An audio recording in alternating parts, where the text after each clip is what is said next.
Good afternoon. I know there's so much to talk about given the discussions and networking and panels we had this morning, but I'm also very excited to talk about what's next.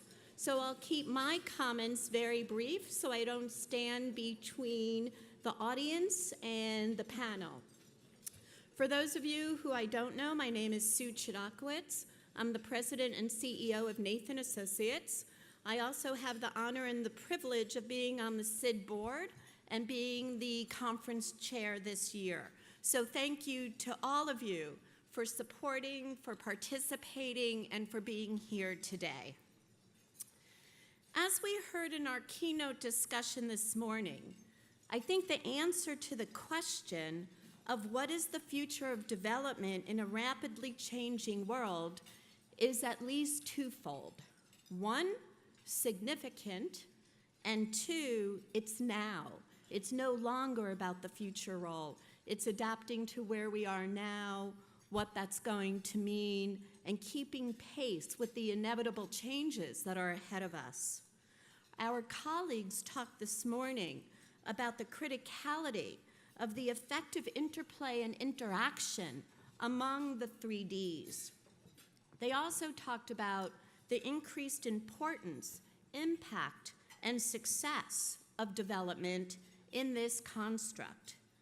Our next panel will pull this thread a little, as well as turn it on its side and maybe on its head based on where the comments and the conversation goes.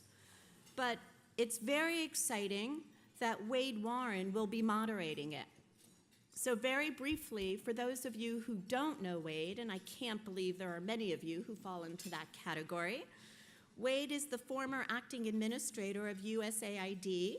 With 12,000 people and more than $25 billion in annual funding, USAID is the world's largest bilateral aid agency. During 27 years with USAID, Warren served in a broad range of senior management positions in the bureaus for policy planning and learning, global health, and Africa. Additionally, he was the acting chief operating officer of the State Department's Office of the Director of U.S. Foreign Assistance. Warren served at the USAID missions in Zimbabwe and Botswana.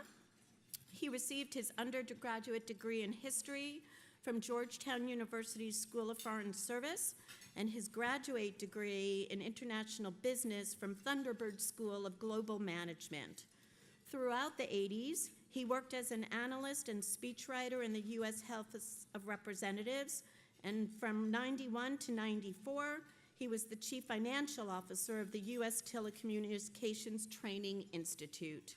Currently, he is with Deloitte and serves as the chief strategy officer for international development. So with that, over to you, Wade.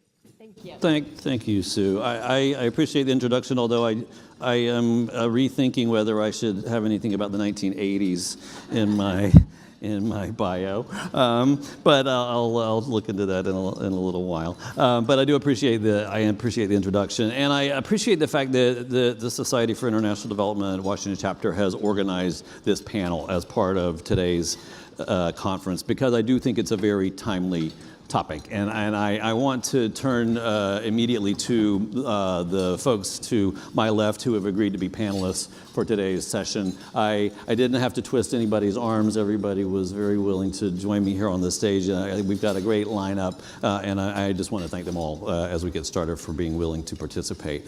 I'm going to introduce each panelist as I turn to them for the first question, but their full bios are available on the conference website, and I understand on the app as well, if you've been able to figure out how to use the app.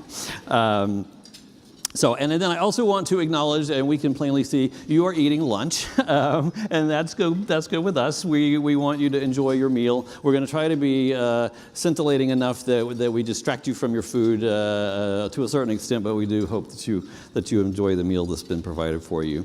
We have about an hour and a half to talk. We're starting a little late, but the organizers have told me that we can run a little late. So we're going to take close to the full hour and a half that was intended for this presentation. I'm going to ask the panelists a number of questions that I think you'll find interesting, but we also want to leave plenty of time at the end of the discussion to have questions and answers, or questions from you and answers from the panelists. So as you're enjoying your lunch and listening to us talk, please begin to think about the kinds of questions that you would like to ask us toward the end. As Sue mentioned, I think that it's a very timely moment for us to have a panel on this topic.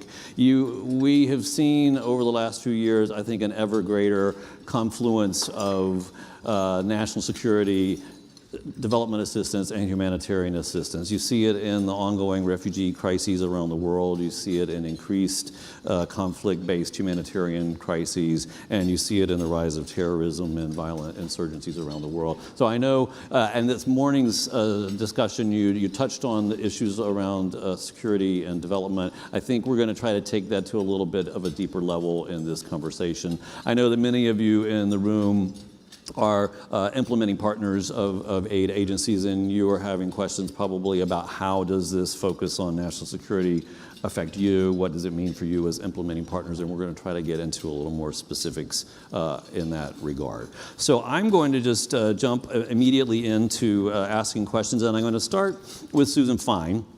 And let me introduce her briefly, and let me also say as a moment of disclosure that she and I have known each other basically forever, so for me to try to figure out what to say about her bio was a little challenging. But she is currently the acting assistant to the administrator for USAID's Bureau for Policy, Planning, and Learning. She's a senior foreign service officer. She has served all around the world, including as USAID's mission director in Senegal. She had leadership positions in Africa, in South Africa and Uganda. She started her career as a Peace Corps volunteer in Swaziland, so she knows Africa well, and she's quite familiar with the policy environment surrounding security and development. So Susan, I wanted to ask the first question to you and have us jump off from where the conversation was this morning. I know that the national security strategy was discussed a bit, and I don't think we need to review that, but I suspect what people would like to know here is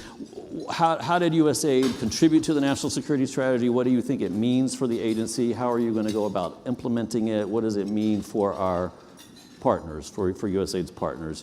And I think if you could also touch on, I know the USAID administrator has developed this idea about the journey to self-reliance and countries moving along a development continuum. So what does all that mean for national security?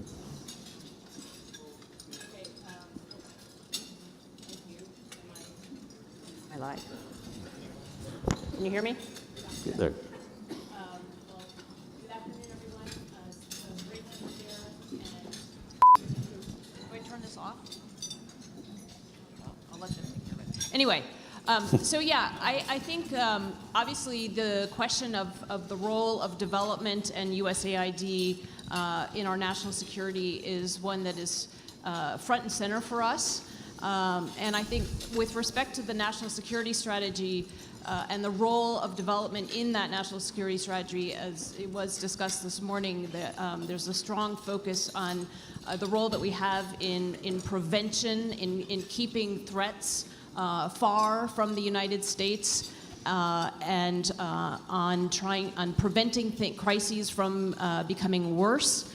There's an emphasis on the role of development in U.S. economic prosperity, how the work that we do along with our partners helps create a level playing field for American businesses, and also the fact that if you look historically, the countries that have been recipients of U.S. assistance over time have become some of our most important economic partners and have become as well as strong security partners.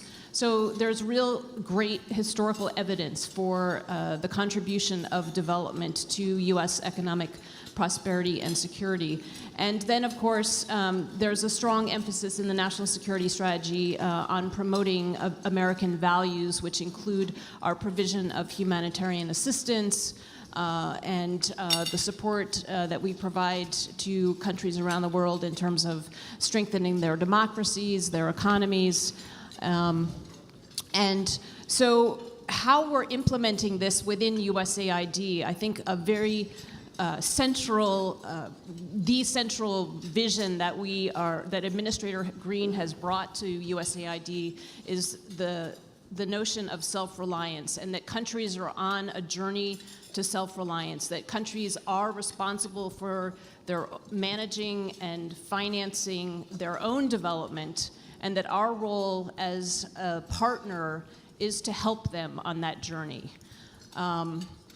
And so, as I think many of you have heard, we are reorienting the focus of how we work, how we develop of our strategies, of our programs, of our approaches around this idea of helping countries on their journey to self-reliance. Now, I think it was pointed out this morning that something like 70% of the countries where USAID is currently operative are countries that have conflicts, crises of one sort or another. They're not actually the garden spots of the world. And so, you know, they tend to be many of the countries where we work are the ones who we would say are sort of less self-reliant at this point. However, it's obvious to us that that self-reliance if we're talking about helping countries to become self-reliant, we have to address conditions of fragility. We have to help countries become more resilient, both to, natural disasters. I think someone this morning was asking about how we work in that area, and also to shocks like vulnerability to extremism. So those are some of the ways in which we are thinking about this, and I know that we've been talking about developing a set of metrics that will help to articulate this concept of self-reliance, help us to objectively assess how countries, both their capacity and their commitment to manage their own development. The administrator has approved a set of 17 metrics that we will be announcing publicly in a few weeks. I don't think there'll be any huge surprises. We got a lot of input from many of you. But I would emphasize that those metrics incorporate some of the concepts of fragility, of citizen security, governance, and all the things that are super important for national security. Great. Thanks, Susan. I suspect when we come to the question and answer session, there may be people in the audience who want to know a little more about this journey to self-reliance and the metrics and how implementing partners will be a part of that new approach. So let's hope we get questions on that. I wanted to turn next to Raphael Carland from the State Department. I was going to start out with the two U.S. government folks on the panel and then branch out across the world. So let me introduce Raphael briefly. He is a career member of the Senior Executive Service at the State Department, and he's the Managing Director of the Policy Office in the U.S. Office of U.S. Foreign Assistance Resources at State. That is the office known and loved by many of you by the initial F. So if you're more familiar with it in its short acronym there.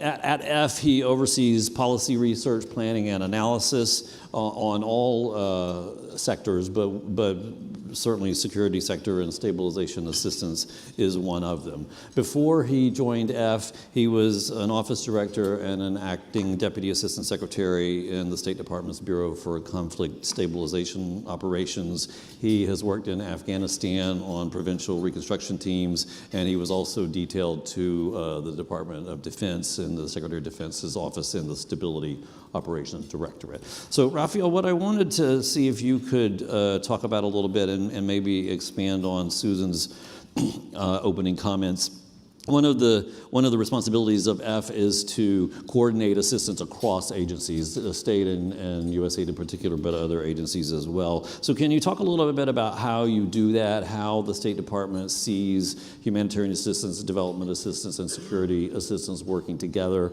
to support national security, what tools you use to try to coordinate the interagency? Sure. Thank you, Wade, and thank you all for having me in this panel here.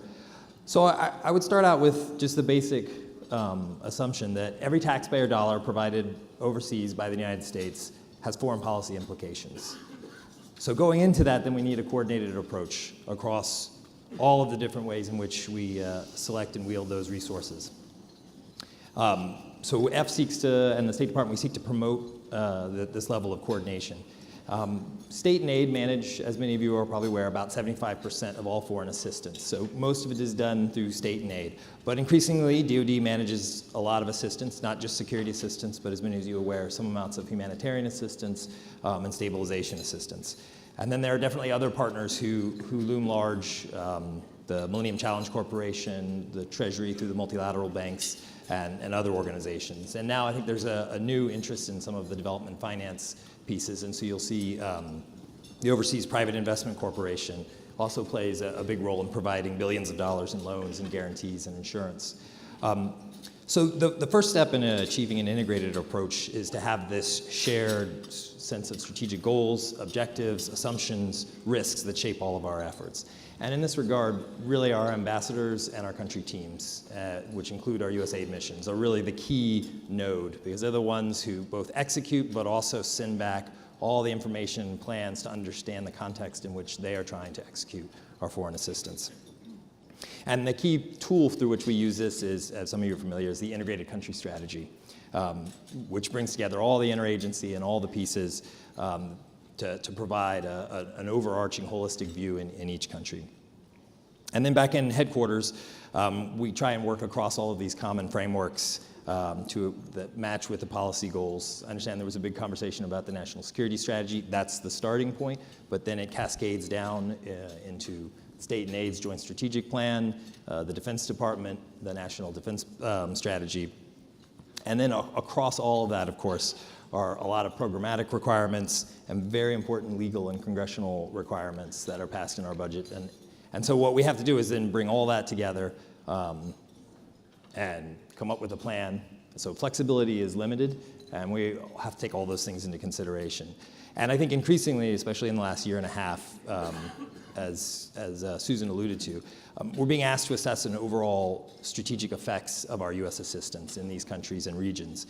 And what are the metrics by which we're measuring? Because there's a real interest in what is the return on investment for the American taxpayer, for the American people, both specific to the programs that we are working on. Are they achieving the results that we set for ourselves? And then more broadly, our U.S. national interests and national strategy being reflected in places where we are investing significant effort and resources.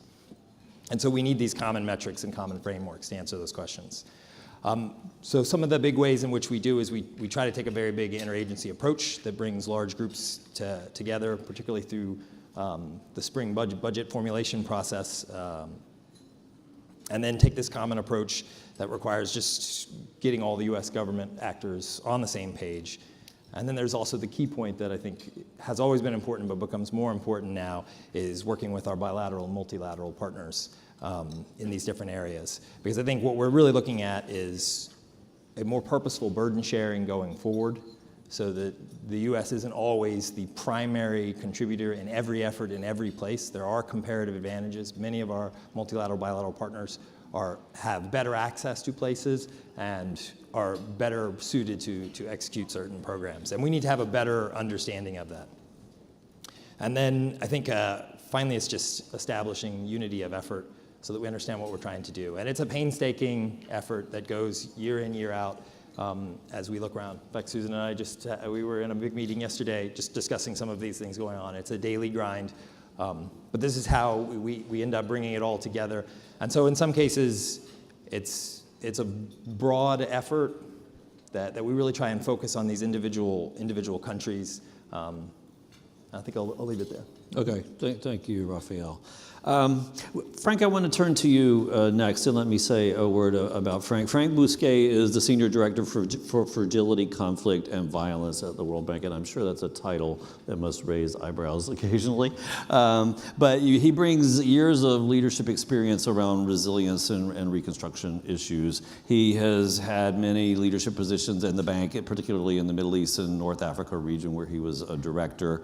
And one thing, Franck, that I have been a particular admirer of your work is a year or so ago, he led really an international effort to try to find a way for the bank to respond to middle-income countries that were suffering from, or that were challenged by refugee populations that were present in their country, and help develop a global concessional financing facility for middle-income countries with large refugee populations, which I think filled a real gap in the international sort of mechanisms for support.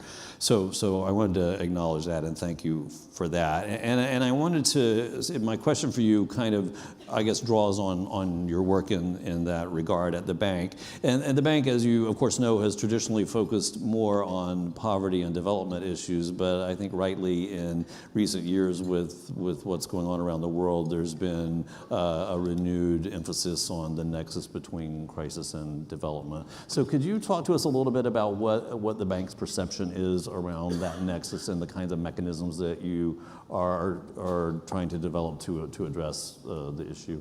All right. Well, thank you. Thank you for inviting me. Many thanks to the Society for International Development, Washington chapter. It's actually excellent to be here. It's kind of a little bit unique to be here during lunchtime, but I see it's actually a nice crowd. So very happy to be here on a topic which is actually very important for the bank. I mean, the bank is not, the World Bank is not a security actor. Okay? Let's make it very, very clear. However, today, 2 billion people are living in countries impacted by fragility, conflict, and violence. For those who know well the World Bank, we have a twin goal that one of them is focusing on eradicating poverty. Now guess what? Business as usual will mean that by 2030, 43% of the extreme poor will be living in fragile states. All right? So it's clear, if we are failing in fragile states, we will not meet our twin goals. Or putting with a nice spin, if we want to achieve our twin goal, we better scale up and make sure that we are really at all levels, not only in terms of financing, but in terms of strategy, in terms of approach, in terms of partnerships, we are really scaling up to the right level in fragile states. The whole point about fragility, conflict, and violence is that over the past 10 years, unfortunately, it has really changed. We all know that since 2010, the violent conflicts have more or less tripled, all right, after decades where actually it was more or less on the decreased trends. We also are seeing the complexity of the conflicts. It's not anymore the classic conflicts. You have non-state actors. You are looking at the violent extremism, which obviously is a top priorities for many actors, but on the bank side, the whole prevention of violent extremism is important because we know that development has a key role to play to ensure that people are not being tempted by other forms of states. So the whole point about at the bank is not only to provide additional financing. In fact, over the next 3 years, we are going to double our financing from $7 to $14 billion in fragile states. But more importantly as well, it's actually to rethink our approach in the way we partner with actors.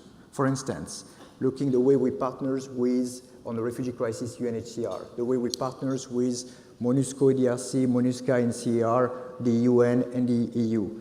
The way as well that we are focusing much more on the prevention side. And that's something which is very important. You may have heard about the joint report that was released by President Kim and UNSG Guterres a few months ago, which is really recognizing that there is a shared agenda between security and development actors. Traditionally, you would have seen a war, a crisis, and then during construction, development actors coming. Now, obviously, the nature of crisis, the fact that we have much more protracted crisis, is that you cannot afford to just wait and come after the war. If you are looking at what we're doing in Yemen today, where we have no staff, but however we are investing more than $1.5 billion of interventions. Is it humanitarian? Is it development? Guess what? It's both. So the whole point is not to have the bank changing the mandate. Absolutely not. We are not a security actors. We are not a humanitarian actors. But it's to realize that to really have an impact on those countries impacted by fragility, conflict, and violence, which is a direct link with the poverty eradications, you need to be remaining engaged before, focusing on prevention, because we know that you have a key role to play as a development actors in addressing the drivers of conflict, the grievances that are leading to the violent conflicts. You need to stay engaged during the conflict. I was mentioning in Yemen, because you want to make sure that you are going to preserve the development gain by providing service delivery, strengthening the resilience of communities, as we are doing today in Iraq, where we are providing support in cities, communities that are being liberated from Daesh, from ISIS, and we are providing services to citizens so that they can feel the state, and we can help the state renew this social contract. And of course, intervening after conflict. So just to sum up, for us, the whole point is providing more funding, realizing that working in fragility, conflict, and violence countries, it's actually a top priority, but it's also rethinking the way that we are working with partners, recognizing the importance of security, peace building, humanitarian development nexus, but not talking about it, operationalizing it. And looking at the way we can also come in much earlier at the prevention stage, rather than just focusing on countries that are deep state of fragility. So we are looking at model that allows us to be better in terms of anticipating some crisis and trying to see what can be done before. And last but not least, it's recognizing that many issues, they are humanitarian or development just because we call them that way. But if you are looking at, for instance, the situation on the ground, looking at the Syrian refugee in Lebanon or in Jordan, do you think he perceives that it's a humanitarian issue, a development issue? He doesn't know, he doesn't care, and he's right. The whole point is to ensure that we can work earlier, but also better with other actors. And that's why, yes, in Jordan, Lebanon, for the first time, we provided concessional financing for middle-income countries, recognizing that those two countries are hosting the highest level number of refugees per capita, and have opened their borders, providing a global public good.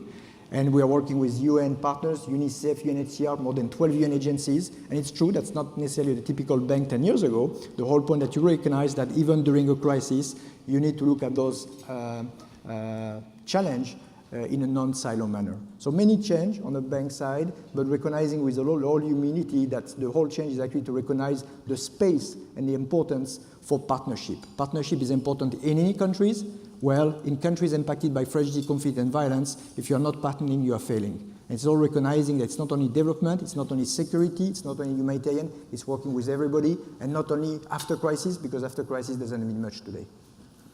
Okay, that's great, Franck. I think in conversations that I've been having recently, the choices that donor agencies and development agencies have to make between working on prevention activities and responding once a crisis is underway is, I think, a significant issue, and maybe we can return to that in the next round of questions.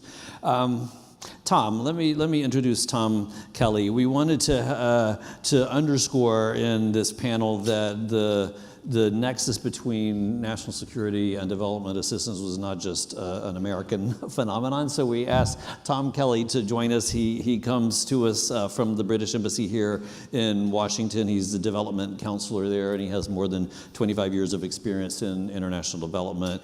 He began with DFID, the Department for International Development, in 1996, and he's worked in more than 20 countries, I understand, as a senior manager and an economist. And I think significantly for this panel, he also spent 2 years at USAID on secondment from the British government, where he worked in the Office of Afghanistan and Pakistan Affairs. So I know the agency appreciated your service in that regard. What I'd like to ask you, Tom, is in a way, I think, similar to the question that I asked Susan, but to acknowledge that in the UK, just like in the United States, development is acknowledged as a central part of, or a critical element of national security. In the UK, DFID is a cabinet-level agency with a seat on the National Security Council. And I think there was a strategy document in the UK in 2015, a national strategy document that highlighted the importance of development in national security, just like the 2017 document in the United States does. So if you could address that a little bit, what does it mean from a practical perspective in the UK? How is it viewed by the UK public? What does it mean for your implementing partners? How do you operationalize this notion that development is essential to national security? Okay, thank you, Wade. What I'll do is, not everybody here might understand the evolution of DFID within government, so I'll say a few words about that to provide the context. Then I'll tell people what the National Security Capability Review that was published last year said in terms of what DFID does quite well but needs to do more of. Then, given the title of this session, The Future of Development in a Rapidly Changing World, what does it mean for DFID in terms of the countries we work in and who we work with? And then maybe a few words about lessons that we're learning as we go down this new path. So DFID was established in 1997, 20 years ago, over now, with the cabinet minister as the head of DFID. That role has evolved so that when the National Security Council in the UK was established in 2010, the DFID Secretary of State was invited onto the National Security Council. Not all Secretaries of State are, but that's an indication straight away that the government's thinking about development is changing, that it's not just a development agency, we're still focused on development, but we have a broader contribution to make to national security objectives. In that sense, it's very similar in many ways to the US approach in terms of looking at a broad range of government interventions if we're all about creating a more stable and prosperous world. I think David Cameron, when he was asked by the US Secretary General, the UN Secretary General to take part in the post-2015 MDG panel, I think he really understood the importance of development playing a full role in national security, and he really supported a call for 50% of DFID's bilateral budget to be protected for spending in fragile states and countries affected by conflict. That's a commitment that the government has signed up to for the remainder of this Parliament. So till 2020, 50% of DFID's budget is going into these specific countries. The review that Wade talked about, I won't talk about it in detail. I'll just say some bullet points really about what it means for DFID. The Prime Minister told DFID that we have to work better across government. So the government now has what's called this fusion doctrine, which is, sounds quite scary, but basically means that the 3 Ds, for a US audience, that's basically what the fusion doctrine says, that development has to work better with diplomacy and with defense, because these are complicated issues and development is one part of a cross-government approach. That review said that we have to look at threats to development and national security in a much broader way. Global pandemics, cybersecurity threats, migration flows, illicit financial flows. All of these things are threats to development, but also UK, European, global national security. And it basically said that DFID's budget is all very well, but we have to underline the importance of funds, specific funds, that basically force bits of government to work better with each other. The main one is the Conflict, Security and Stability Fund, which I'll come back to later in terms of lessons. So these funds exist, but we're just not using them well enough. In terms of what all of this means for DFID, I won't repeat what Frank said, but if you look 2010, the top 10 recipients of UK aid, India was there, Ghana was there, Uganda was there. Now none of those countries feature on that list. If we're driven by data and evidence and analysis, which DFID likes to think it is in the main, then statistics differ, but by 2030, 46%, 60% by some accounts of people will be living in fragile states. So while global poverty levels have gone down, the numbers of extremely poor people are going up. They are focused in these really difficult environments, mostly in Africa. So then the question to a development agency like DFID is, what do we do about that? It's much easier for us to stay in the areas of the world that we're comfortable with. So we've been in East Africa and Southern Africa and places like that for decades. But when the data say, well, what are you doing in the Sahel? And we have had no field presence in the Sahel, but all the data say that's where you should be going, then that's a big challenge for us. It's a francophone region. So just a few weeks ago, we had a UK-France summit where the President of France came to the UK. Development was on the agenda. We've agreed to do more in the Sahel and also with the US. So that's an example of how in the space of 5 years, that discussion is changing completely for the UK. What does extreme poverty mean for us? Who do we work with? And where do we work? We have a new Africa strategy, which is recognizing that this is essentially going to be mostly an African problem, not exclusively, but when you look at the confluence of extreme poverty and fragility, it's a lot of countries affected in Africa. So that has the government has said, what's DFID's contribution to that strategy? We're working on that right now. We've got a joint DFID Foreign Office Minister for Africa, again, an understanding that we have to work across government on these issues. And a recognition that, especially important in Brexit, the UK will not be part of the European Union in 2 years' time. I think that underlines the importance of strong partnerships, which I won't repeat the point that Frank made. Lessons, I think there's a few of them. I'll wrap up soon, but some lessons I wanted to share with you. This is messy and it's complicated work. For development practitioners, it takes a long time to get your head around dealing with other bits of government. You think that you know development and what can the diplomats or the defense people tell us. Ministers don't like you to say things like, well, this is messy and it's complicated and it's going to take time. They don't like you to say that results and outcomes that they force us to keep our feet to the fire on in normal development programs, those are not easy to establish, and they're even more difficult to evaluate. So trying to position yourself within ministers and explaining to them that this takes you down a different path is a challenge in itself. I think in terms of practical programming implications, working with implementing partners, there's really difficult questions about the nature of grievance, the points that Frank made. What's driving conflict? What are the root causes of conflict? So for us in DFID, Susan talked about the administrator forcing USA to think about the road for self-reliance and what metrics and what the toolkit means to help USAID get there. For DFID, we are doing the same thing, but we're moving away from, well, not moving away from, we've always used a kind of top-down approach. What does the World Bank database say on this country's GDP growth, and should we still be there in 5 years? Kind of top-down approach. And what we are saying is, well, conflict and fragility, what's driving that? What's the bottom-up kind of approach we have to take to complement that top-down approach? So that's, again, a kind of different way of looking at things. We have to think beyond the nation state. We're finding that in our analysis, a lot of these factors are cross-border, regional. We have to invest more in research of conflict so that we are confident that the data that we present for our programs and what we tell ministers is sound and has objective basis.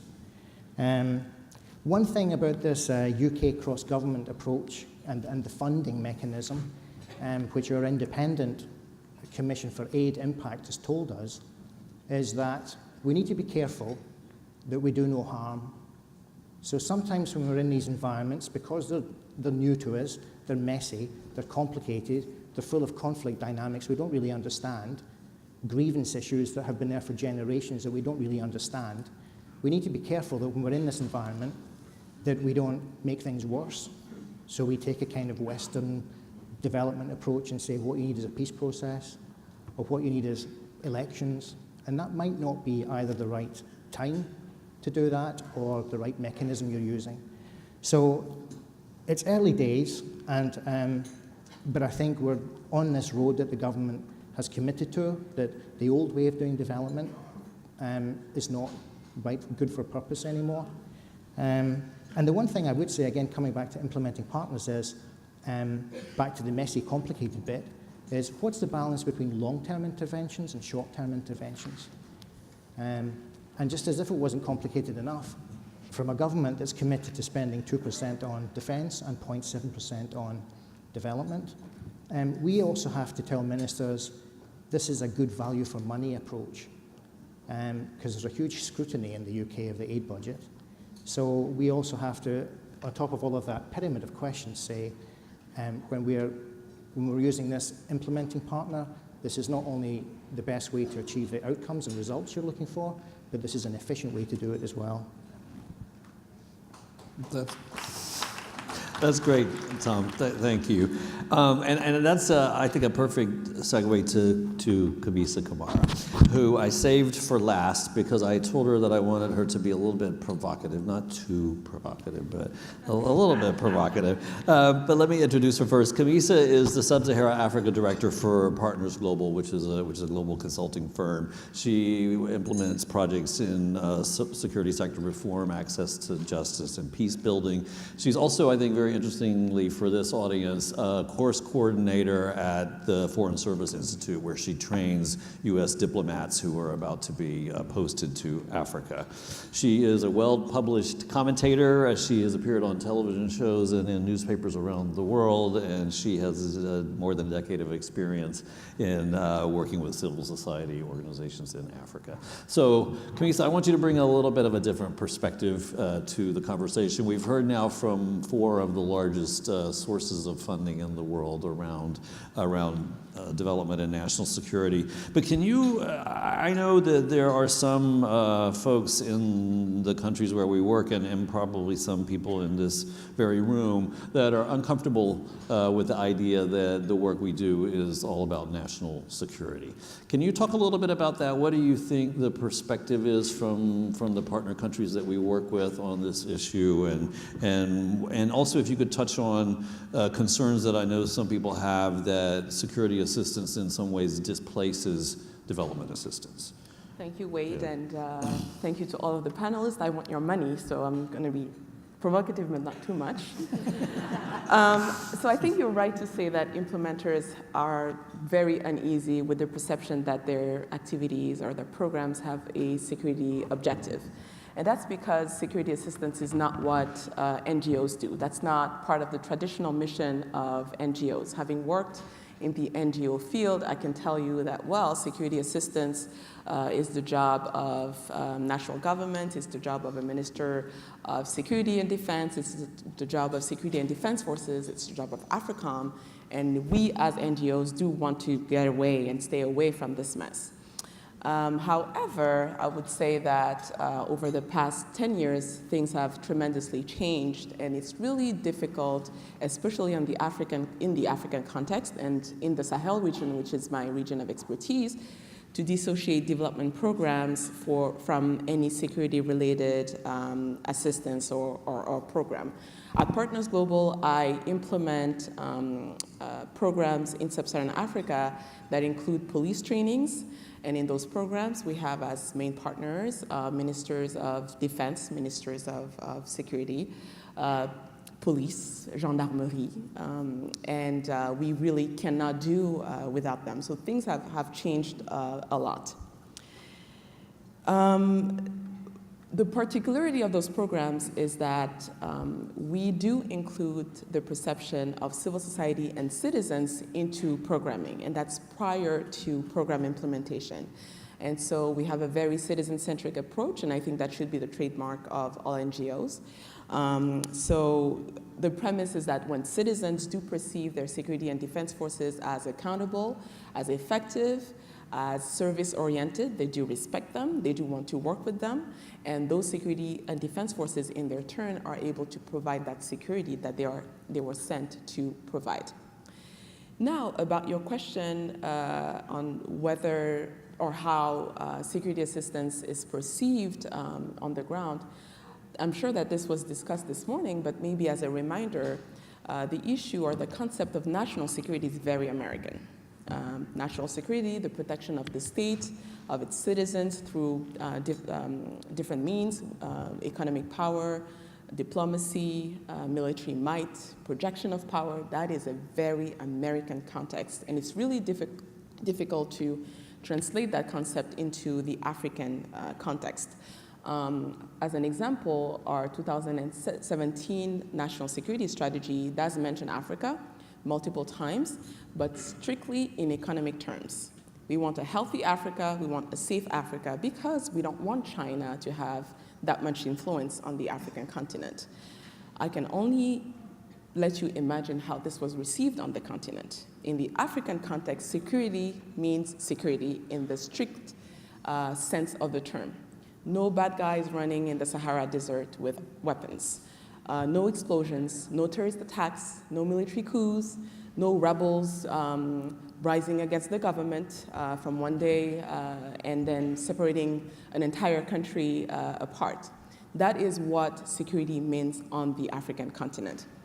Last year, Afrobarometer came up with a survey that did question or interrogated about 1,000 citizens in West Africa, particularly in the Sahel region, and the survey asked those citizens to rank their needs from 1 to 10, and including security. And security only came 7 out of 10 main needs. The first one, I believe, was food security, and then you had access to education, access to employment, access to water, access to health services. So security really, to our African counterparts, do not necessarily mean what we think it means here in the United States. And what that ends up happening on the continent is that national policymakers, also international policymakers, will focus on providing security assistance, and will sometimes cut development budgets by half to accommodate a growing security and defense budget when you have citizens that do not have their basic needs met. So what do we end up with? Citizens who do not want to take part in political activities, they don't want to go to the polls, they're not interested in what the country or the state is doing or is even providing because their basic needs are not met. What is dramatic is that now what we're seeing is that even development programs tend to focus a lot more on security assistance and not looking at development issues as important, even though the discourse has been that, well, we cannot have development without security and you cannot have security without development. So the trick here has been to, well, how do we strike the right balance between the two? But when you have a citizen, again, who cannot meet their basic needs, how can you even discuss security? They will not be receptive to you because they have those basic needs that haven't been met. So this is stirring up animosity across the region, and then those citizens who do not have the means to fulfill their basic needs will turn to terrorist groups, and they will join them because they will pay them money so that they can send their kids to school. They are normal citizens like all of us who have needs. And so in the name of security, which is a concept that is appealing to the international community, governments in the Sahel and in the Sub-Saharan African continent have taken actions where intended and unintended outcomes have become very, very difficult to manage. All right. You did exactly what I what I hoped you would. So thank you for that. I have a number of follow-up questions that I would like to ask and am prepared to go to, but we're getting closer to the end of the time that we had allotted. So I think it's probably now would be a time to turn to the audience, see what's on your minds. If there are a lot of questions, I propose to take several at a time and then turn to the panel to respond to them. If you don't have a lot of questions, I certainly have some follow-up questions that I could pull from. But why don't we see if there are folks in the room who would like to ask questions? I see one hand here. I think there's mics.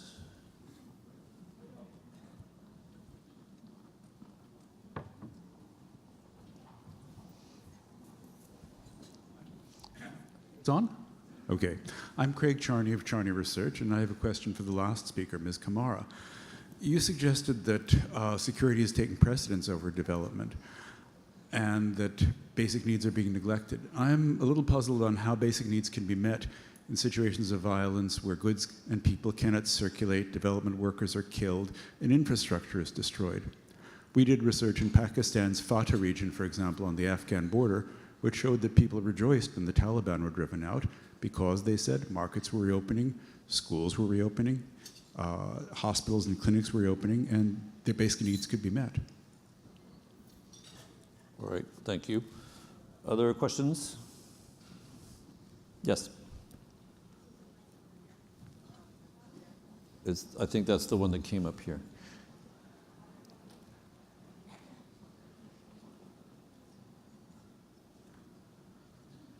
If you have a question, why don't you start making your way to the mics, and then we can have a little queue of people up.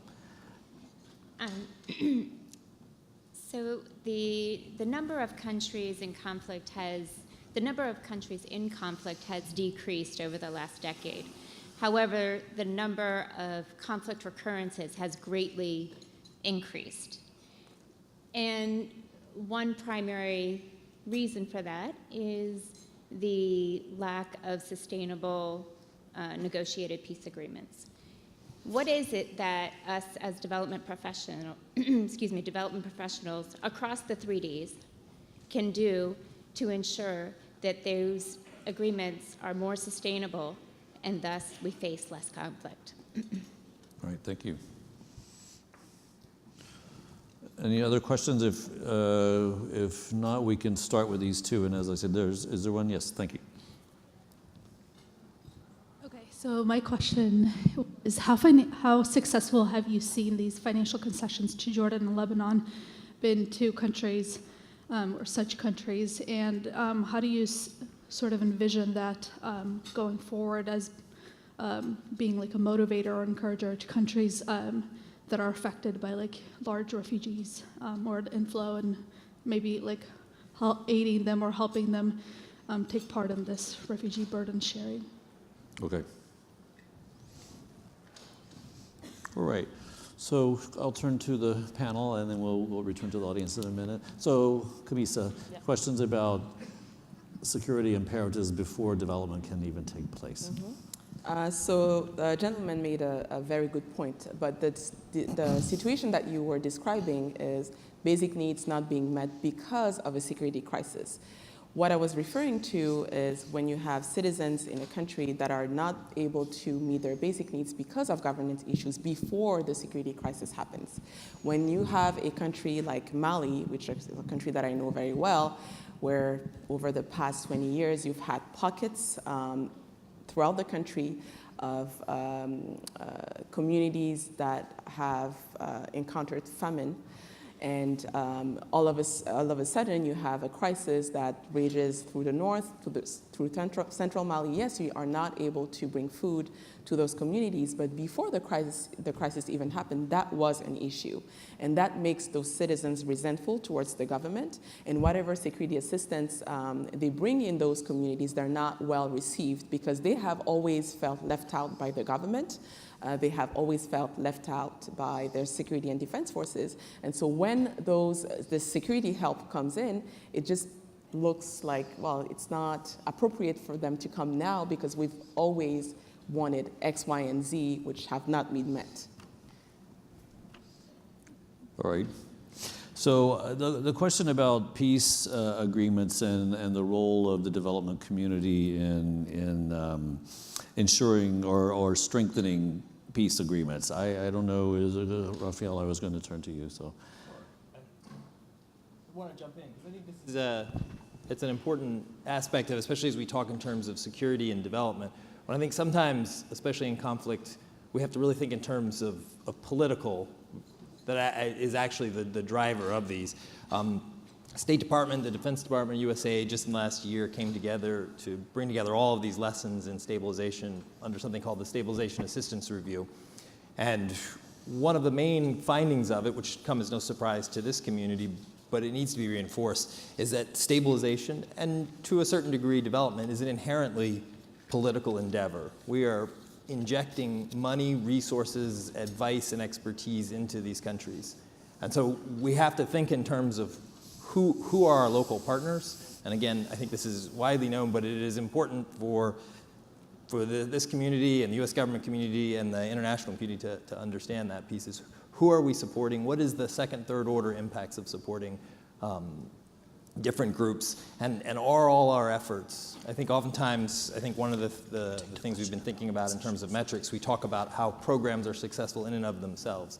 But I think one of the things we also have to do is how are they all steering towards the overall political objective and strategy for the country, and particularly for folks who are recipients of U.S. foreign assistance or implementing U.S. foreign assistance. That's what we want to see, and we want to be able to provide greater clarity with this idea of driving at what are the inherent political problems. Because otherwise, our assistance can sometimes, and this is from my own experience in Afghanistan, where we infuse billions and billions of dollars. I mean, I think one of the statistics out there, 1/3 of all U.S. assistance in the last decade has gone to about 16 conflict-afflicted countries, of which none are any surprise, Afghanistan and Iraq. That's a lot of money, and I think we can all agree, oftentimes thrown to different programs and a lot of different objectives, and the programs worthy each and in of themselves, but what political objective were they driving, and avoiding them becoming too technocratic in terms of just providing essential services or security, when in fact in many of these places, oftentimes why people don't have essential services or security isn't the absence of knowledge or know-how to do this to some degree or another, except in emergency circumstances. Often it is a political choice and decision by competing elite groups that this minority group or this region won't receive electricity, won't get water, or won't have security. And so that's inherently a political issue, and I think we do need to really focus on these durable political agreements and increase our skill set in how we support mediation and negotiation, and how it's important and balanced against some of our security and development interests. So it's the political piece that is key. Great. And then Frank, maybe if you could address the question about refugees and concessional funding and where we are. Yeah, thank you. Maybe just on the last point, if I may, because I think the question is interesting in the sense of why do we have more difficulty today in terms of reaching peaceful agreement in the same way it was in the past? And I think it's also linked with my first point, which is the fact that other actors, non-state actors, are being involved compared to what it used to be. If you look at CAR, Central African Republic, I was in Bangui just last month, you have the government dealing with 14 armed groups. No, it's not anymore one state and discussing with another one. With all the complexity it has. It's actually much more complicated, and that's the other point I think it was really emphasized, is the importance of truly trying to understand the grievances. Is it the questions of land? Land is responsible 70% of conflict.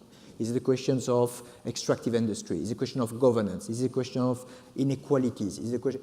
All those issues that have to come, and I would like to bounce back on a point that was raised before, a bottom-up approach, have to be there as part of the negotiation. And that's how you see our development actors, remaining on the mandate of development and focusing on the grievances, have a huge role to play during this process, along with peace building, peacekeeping, security actors. So I think, a key lesson, in some case where it has been successful, is precisely to recognize the complexity, recognizing the importance of partnering, and it's not just a buzzword in Washington, it's the point that you are really coming. When I was in CAR, in Central African Republic, looking at the EU, what is the EU is bringing in terms of mandate, supporting security institutions that the bank cannot, what the MONUSCA is doing in a country where the state has control over 20% of the country. So guess what? If you are not partnering with other security actors, do you think that you can provide development? Yes, you can provide development in a capital city. But guess what? That's precisely what you don't want to focus on. You want to provide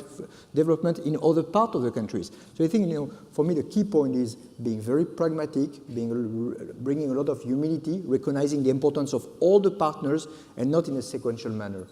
It's very complex, and obviously this takes time, so managing expectation is also quite important. On the first point, on the refugee, two things. First, it's a global initiative. Many countries, including the G7 countries, European countries, decided to provide support on this global concessional financing facility. Why? They realized that Jordan and Lebanon, as I mentioned, were opening their borders from Syria to welcome Syrian refugees. Now, is it just a story for Jordan and Lebanon? Of course not. I mean, we know what would happen otherwise, and clearly it's a global public good. The fact that Jordan and Lebanon are hosting the highest number of refugees per capita, that rings a bell to many other countries that realize the importance to step in and to support them.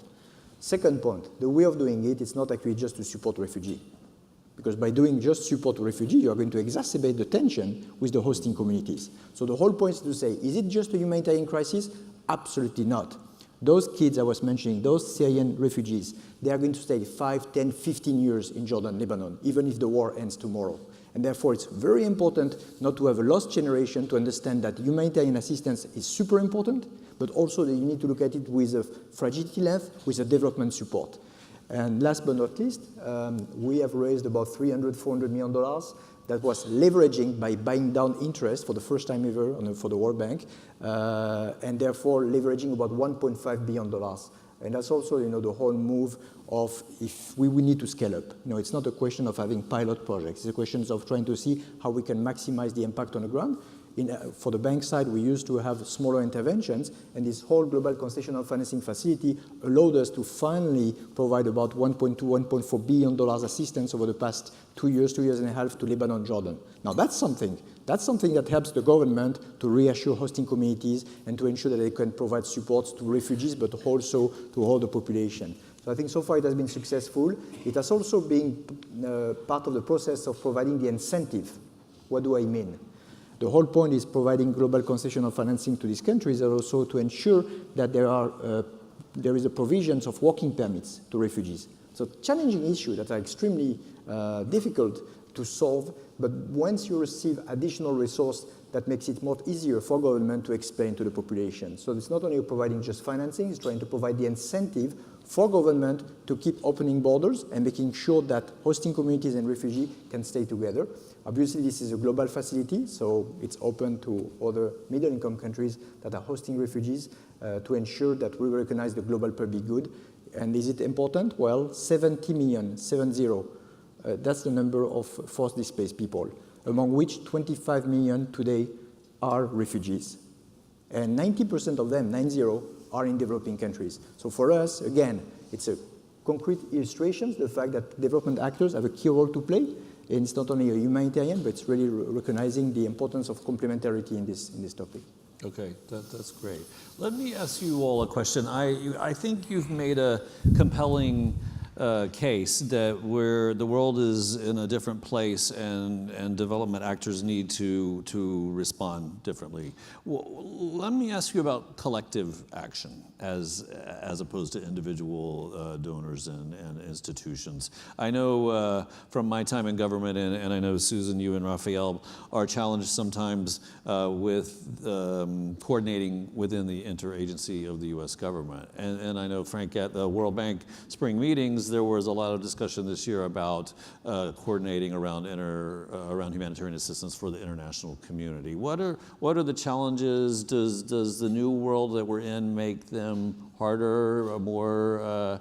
Are people more willing to work together in collective ways? Are there things that we should be doing differently? Can you speak a little bit about collective action? Susan, sure. Okay, yeah, I mean, I think it's,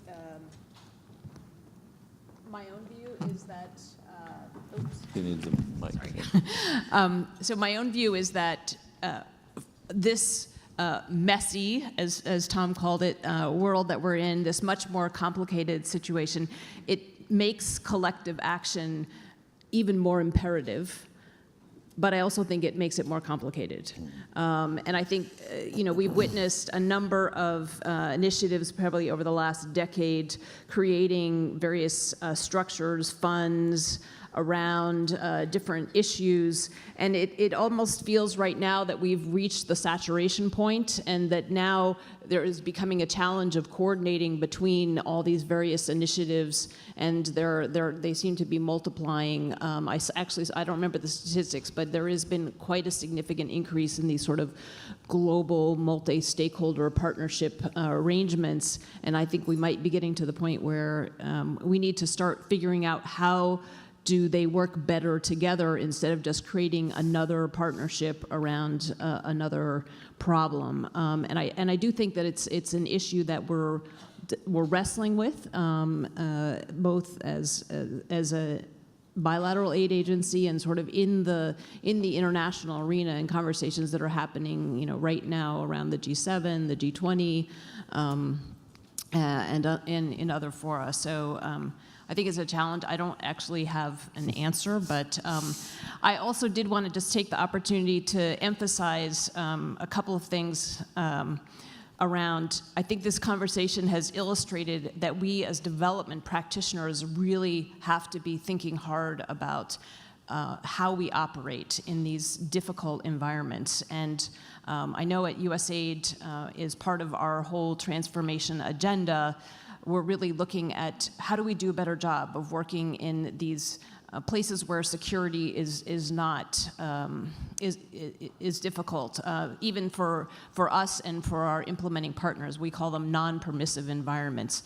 So how do we do a better job of where we can't always be on the ground in the way that we want to be? How do we engage with local populations? Because as the conversation, it's so important to understand what the local dynamics are. But if you can't get there, how do you do that? How do we ensure good monitoring of what we're doing? As you know, I think people have emphasized over and over again, even the panel this morning, how important accountability is to our stakeholders, to the American public. So, you know, and how do we be more agile and adaptive in our approaches? And I think there was a discussion about, well, as development people, we're sort of focused on more longer-term results. Well, I think we have to start changing that and recognize that sometimes it is going to be important for us to have short-term results. And so figuring out, you know, how do we cope with that, and how do we think in terms of what needs to be a short-term result, what needs to be a longer-term result. And also, I would really want to highlight the role of the private sector. This is something that USAID is really thinking a lot about, and we are challenging the notion that the private sector is only going to go to places that are safe. It's going to be harder to encourage the private sector in places that are more fragile, more unstable.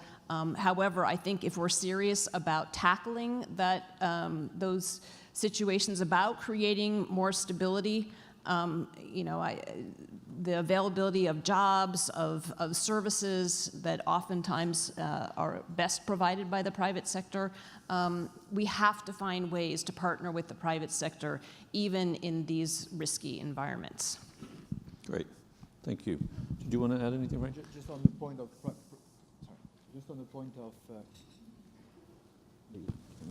borrowed mic, sorry. No, it's okay now, sorry. No, thank you. Just on the point of private sector participation, because it's true that it is quite critical. I mean, 90% of the jobs in countries impacted by fragility, conflict, and violence, they are not with the government, they are not with state-owned enterprise, they are with the private sector. But we know, given the risk involved by definition of countries that are in fragility, that many private sector entities are not willing to take. And therefore, I think it's very important to see how we can de-risk and play a critical role enabling private sector, whether it's foreign or whether it's actually domestic. And I think on the bank side, as you may know, we have the International Finance Corporation, IFC, which is the private sector arm of the World Bank Group. And now we have a new specific windows of about $2.5 billion, which aim precisely at trying to mitigate the risk of private sectors in countries impacted by fragility, conflict, and violence. And I think it's very important because at the end of the day, it's not only a question of providing services, providing food, but it's also a question of providing employment, dignity, so that people feel part of a society. So I think I just wanted to emphasize the point of Suzanne. No, the rest, on the whole point about global coalition and the fact that we need to work together, I think what is very important is not to try to see from your institution point of view what you can do, but more what are the issues. I was mentioning before, Wade, the whole point about the refugee crisis.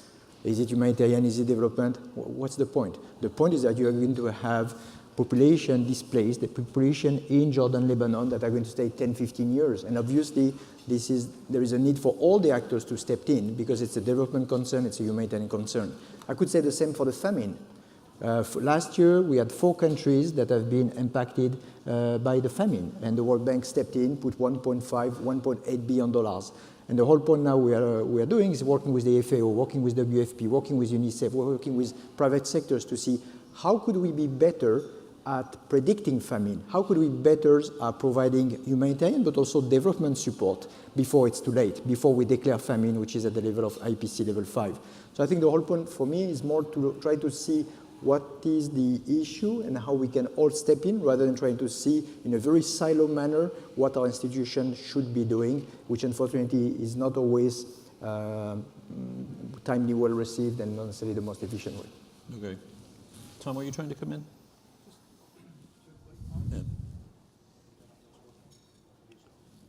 Yeah. Raphael, maybe if you could get the mic.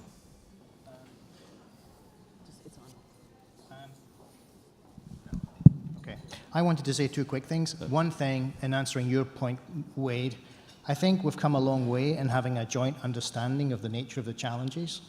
So some of the statistics that the bank is using, DFID is using, it's much more complicated to work in a rapidly changing world, to come back to the title of this session, if we don't agree on what the nature of the challenge is. So I think that's the importance, again, of having a data set and reliable institutions that are thinking about these problems the same way. And then in terms of coming back to a question up there about the repeated nature of these crises, I think in terms of what we do about it, I think there's a huge way to go in terms of examining the toolkit we use. So a lot of the instruments we have are really clunky, they're totally inflexible, and just when you've understood the nature of the problem, you want to be dynamic, you want to be nimble, you want to be agile, those points that Susan made, you either can't because legislation doesn't let you work that way, or the donors don't agree on how the funds can be used. So you see these humanitarian crises coming up. We know they're coming. We've been providing aid to some of these countries for years. Here's another UN appeal comes up. We have to start from scratch as if this is a surprise again. So getting an agreed definition and analysis is good, but still the toolkit just isn't fit for purpose many times. Thank you. There's a gentleman who's been waiting patiently by the microphone, so let me get a question from him and another one behind him, and then Raphael, I'll turn back to you.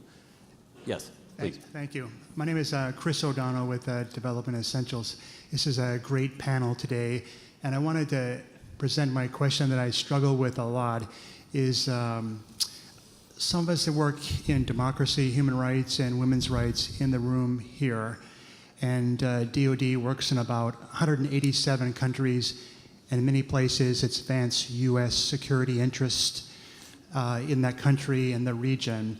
So how does an ambassador reconcile advancing U.S. security interests while getting genuine advancement in democracy, human rights, and in women's rights? How does an ambassador actually do that? It's nice to know that we have some support from the ambassador when things kind of get in a difficult situation where we're working in these areas. Okay, that's great. Thank you. Raphael, do you feel comfortable addressing the question around the role of the ambassador and trying to balance? Sure. I think actually touching on the last comment as well kind of leads into it. I mean, just as we look across all of these issues, to state the obvious, but I think it needs to be stated, is that the taxpayer population of both the United States and the other major donors, there is a restlessness.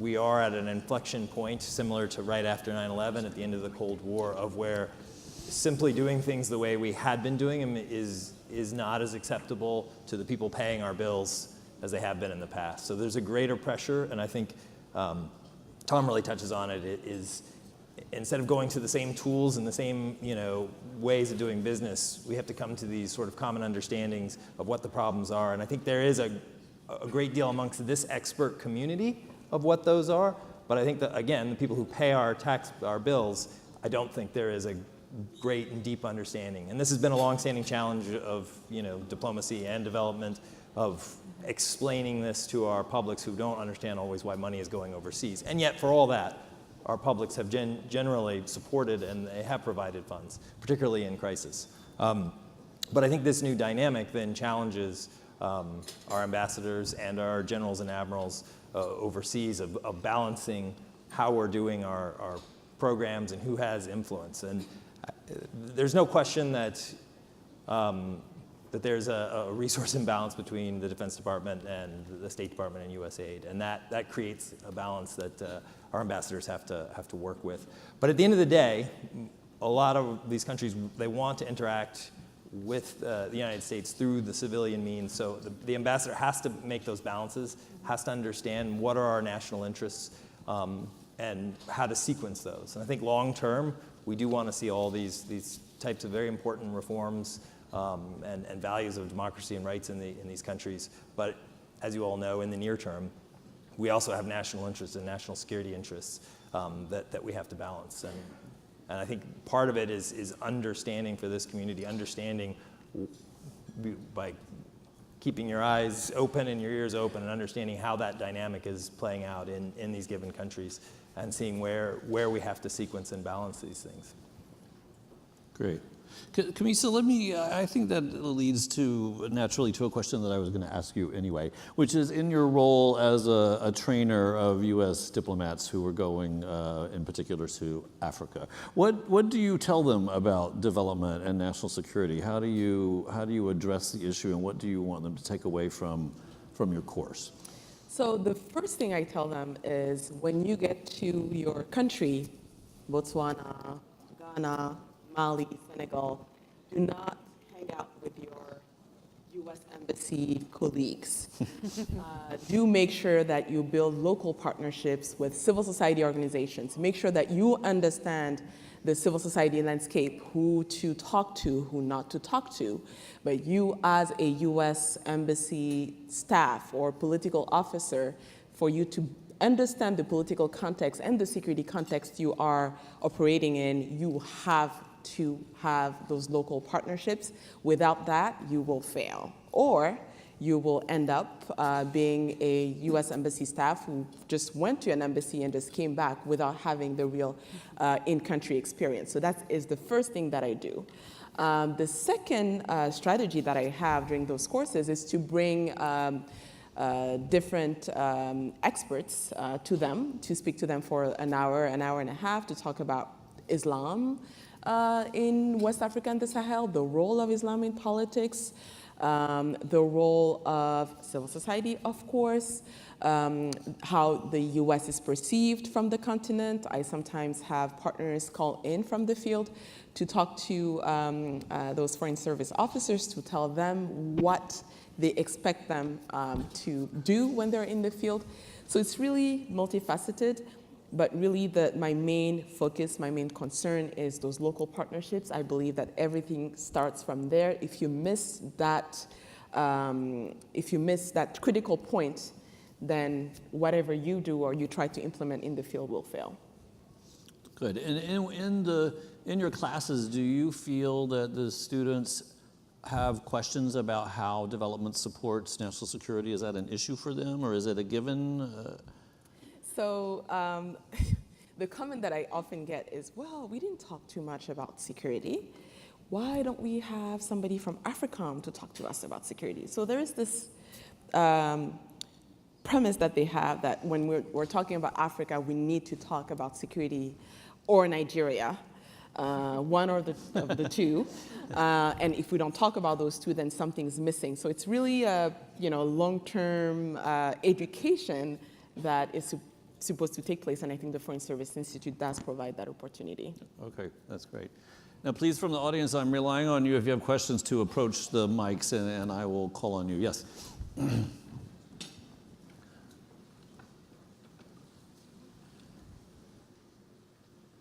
Thank you very much. My name is Ignacio Jauregui. I'm the General Counsel of City Washington, and I wanted to ask a question to the panel in terms of private sector and the role that the private sector can play these days in issues of national security and development in fragile contexts, where both the private sector in countries, which sometimes may, of course, be hindered by its own realities down there, but or in there, but also private sector from the development partners. Countries, let's say, or from the developed world as well. Thank you. Okay, thank you. And let me just note, I'm keeping time for Susan. I know Susan has a meeting with the USAID administrator right about now. So if you have to leave, please, we excuse you with thanks. So, and then we're going to take another question, perhaps.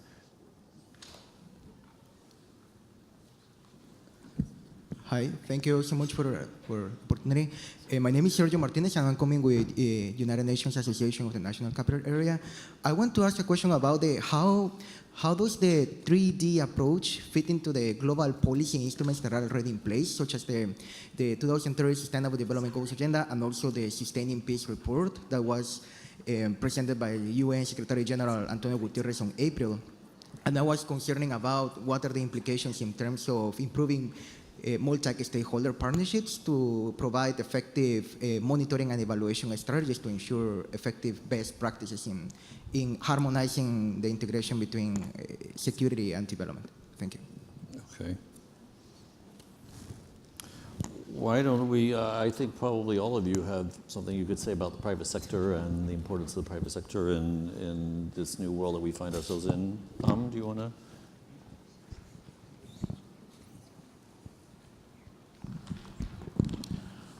Thank you. I don't think any discussion of this nature, even when you're talking about conflict or humanitarian operations, is complete without a question on the private sector. I think speaking for DFID, it's something that the Secretary of State is really pushing DFID to think about.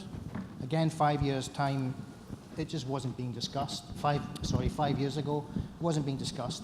Now, when the US Aid Administrator in February went to London for discussions with the UK Secretary of State, they jointly agreed to fund the Humanitarian Grand Challenge, contributing UK and US resources to support the private sector in developing more innovative solutions. So, for example, if you have to get blood supplies into a really remote part of the country, which has been affected by conflict or there's no roads, developing drone technology to do that.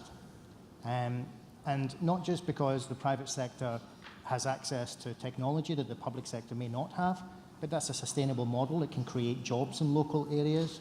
So it's something that I have to admit DFID is just starting to think about, but it's definitely something the Secretary of State is saying we have no option but to go down that path. I think to come to the second question while I've got the mic, I think I mentioned that in terms of the UK approach to this kind of changing world, David Cameron, when he was Prime Minister, really kind of understood the importance of SDG 16 and DFID's contribution to supporting that SDG, peace, security, strong, stable institutions in poorer countries. And I think that's why really the National Security Council actually was so vocal in promoting this role for DFID, because at the political level there was that understanding. And you can trace the thinking all the way to the SDGs and to 2030. That's what I would say. Great. Raphael? Gone. Yeah, I think just to echo some of those comments, one of the things that I would start with, though, is important in government, and we struggle with this, is that oftentimes the private sector describes everyone who is not us. And I think we have to have a better understanding of who we're talking about and what we're talking about. And I think also one of the big things that we also have to think in terms of is not always leveraging them, because by the very nature of the private sector and the things that we do like about capitalism and about the ability to drive and create jobs and livelihoods for people is that it happens largely and at best with limited government interference and direction. So part of what we have to do is really enable, and I think that's a lot of the work we're doing versus trying to drive projects to places or drive things to places where they wouldn't naturally go. We need to create enabling environments and understanding, which means we sometimes have to have a broader conversation with the private sector beyond what are the two current paths of, oftentimes at least from the diplomatic side, the private sector wants our help getting access to markets or countries, or we as a government in the development and diplomatic community, we want access to their CSR programs. We want them to pay for things. And I think we're at a moment where we can actually have a broader, longer term conversation, particularly when you start thinking about some of the technology issues that are taking place. What are the things that are going to drive markets and economies and a lot of the work that we do 10, 20, 30 years from now? And I think that the moment is pretty ripe for that conversation. Great. So we have about 5 minutes or so remaining. I don't see anyone at the mics now. I did have a question that I wanted to ask, or I think a couple of things that were said earlier that struck me as mildly controversial, and I wanted to call them out and see if there were reactions. One is Kamissa talked about the projection of power and national security as a peculiarly American concept, and I'd be interested in Franck and Tom's reaction to that in particular. Also, Raphael, you talked about burden sharing, which I know is a concept that's discussed in this administration. I'm not sure it always resonates with other countries. And I don't know, Tom, it'd be interesting to hear from you if that's a concept that's discussed in the UK, is sort of what's your reaction to those two statements that were made earlier? Sure. Yeah, thank you. No, first let me clarify that actually we don't approach development with a security lens. We approach development because it has a direct impact in terms of poverty eradication, but also promoting opportunities for people. So I think it's very important to understand the complementarity while every institution has different mandate. And I think it's very, that's maybe the most important point that I would like to mention. When you look, for instance, what we are doing also in many countries, in Cameroon, in Nigeria, in CAR, in Mali, we actually recognize the importance of complementarity of actors, and was my early point when we finance what we call recovery peace-building assessment under the leadership of the government. And I think it's so important that actually for this type of topics, the leadership remains with the government, but at the same time doing it with the EU, with the UN, different actors that have different mandates. So I think the whole point about security development is, of course, to recognize that security is shrinking the space for development, and that's an issue. Recognizing, obviously, that development has a key role to play if you are really focusing on inclusive development, tackling the grievances, tackling the drivers, the root cause of fragility, but at the same time recognizing that we all come with different mandate. And on the World Bank side, obviously, we approach development not through a security lens, but always through the twin goal, which is really focusing on eradication of poverty. Yep. Good. Tom?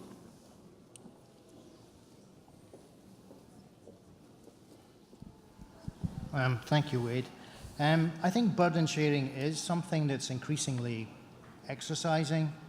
DFID Secretary of State, if she was here, she would probably say that, and maybe not so bold a way as I have. But in terms of Brexit, I think that is leading to questions about the share of DFID's bilateral assistance versus multilateral assistance. So, for example, right now, the UK is the biggest contributor to IDA. It's the biggest contributor, or one of the top two, with the US to several of the global funds. So I think the UK will still want to play a global role, will still be a strong development actor, but I think there's a market in DFID for continuing to ask that question about burden sharing, especially with that question of how much of our funding should be going to multilaterals and how much should we be focused on bilateral programming. So it's definitely a relevant issue for us. In terms of power projection, I think if you read the National Security Council's review, the 2017 review that I opened my discussion with, I think that's looked at from a defensive point of view.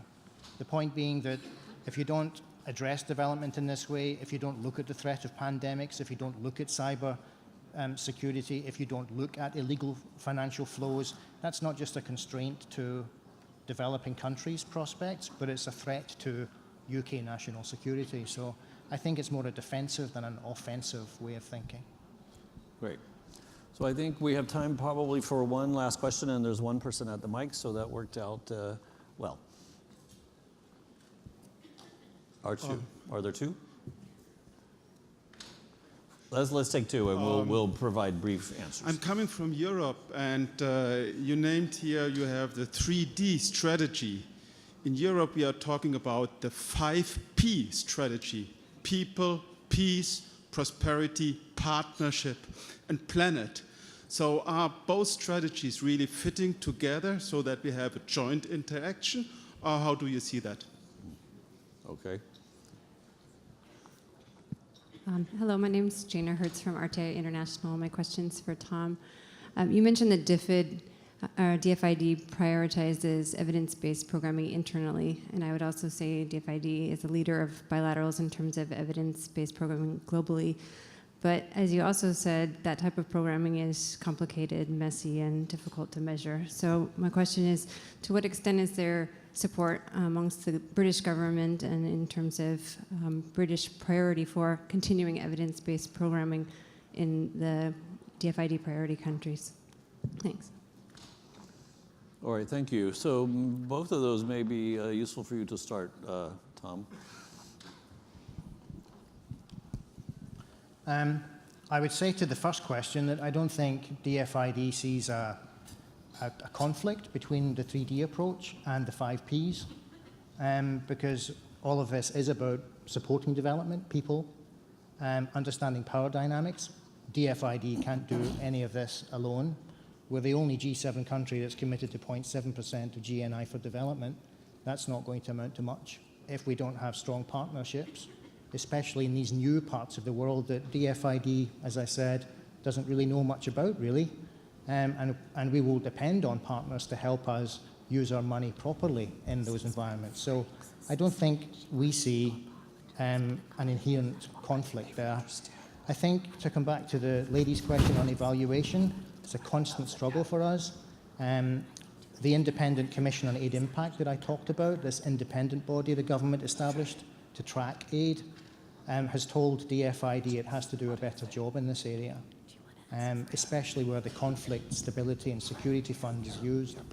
So we've been told quite clearly that the fund has a role. The independent commissioners think DFID has to do more, but we're still not identifying the nature of the problem, outcomes, results, as well as we should be. So that's a live issue for us right now.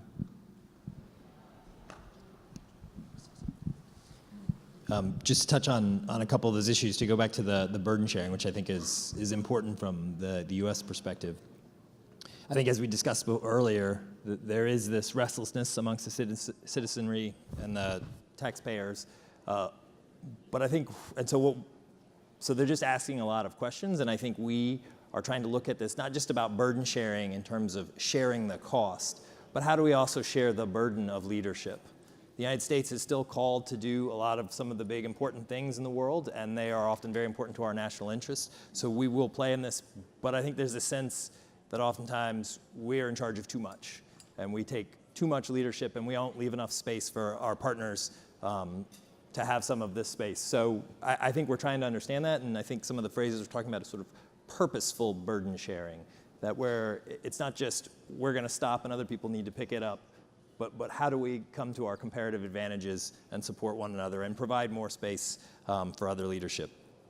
And then in terms of the strategy, I know we talk a lot about 3D, and I know this panel is about national security and development. But one thing I think it's important in my own interactions with DoD, I've worked in Afghanistan, but now we're working in places outside, is not to focus too much of the world going forward on the experiences of the past. A lot of what we understand comes out of Iraq and Afghanistan, where there were just, unprecedented levels in the modern era of military and security assistance and just brute force put into these countries that were backed in many of the United States, the UK, our NATO allies, the ISAF coalition, and the same in Iraq, have given a lot of executive authority, both through international organizations and through their own national legislatures, which I think has driven a lot of discussion here. But going forward, as we often hear from our DoD colleagues, they do not have the same authorities globally, and I think it's the same amongst our partners.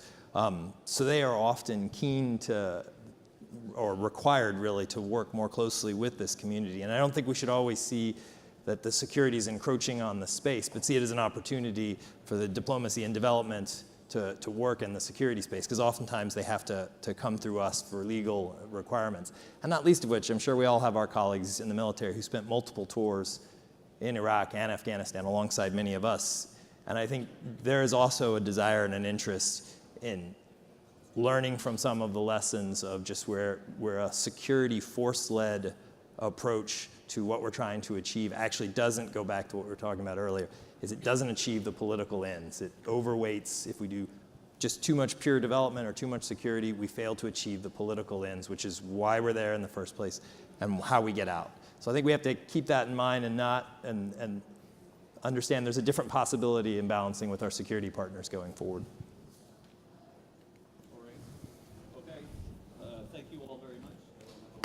But I did, oh, it's back now. We've run a little over time, which we said we would do because we started a little late, and I think the organizers have made allowances for that in the agenda. So I wanted to just wrap up by thanking again the panelists. As you can see, they have brought many years of deep expertise in the subject that we're discussing. It is very timely. It's a topic that we are all going to be discussing in the future with increasing frequency. It's going to dominate the work that we do in many ways. So I think having a chance to hear from these experts was really useful. I'm glad that for your attention, the questions that we got from the audience were great too. So thank you all, and we will move on now to the remainder of the program. Great.